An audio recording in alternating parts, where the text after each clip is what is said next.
Alright, just a quick video documenting. I'm rewatching this movie, Warlock 2, The Armageddon.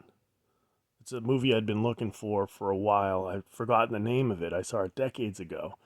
I knew there was something special about this. I had to come back and see it. I finally found it today, the date of this eclipse, and it just so happens that this movie begins with a lunar eclipse and ends with a solar eclipse. But something freaky happens at the beginning of the movie. So there's an old man walking around. I think he's some kind of modern day druid or something. But anyway, there's a storm happening. A lightning strikes and outpours some sand or something. And it falls out in the shape of looks like a letter B. And I'm going to get into that in another video, but he said, "Oh, it's the sign of his birth." And that means this evil entity, maybe it's like son of Satan or something, born during this lunar eclipse. And I'll rewind, you can see a few seconds of it, and then you see the eclipse, and then the camera pans down, you can see the Twin Towers. No big deal.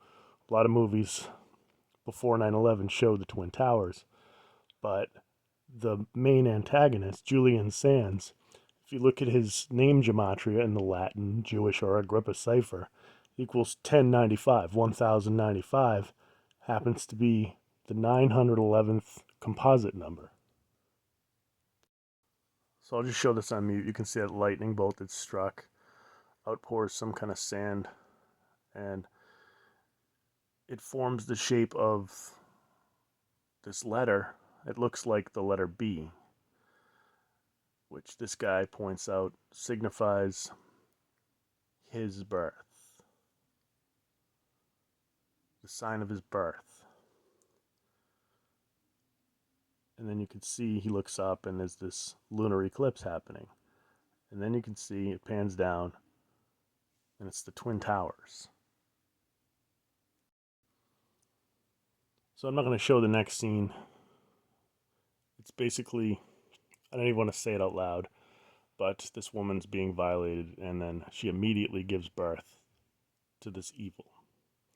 But I'm going back to the beginning credits, and you can see this lunar eclipse happening, and Julian Sands.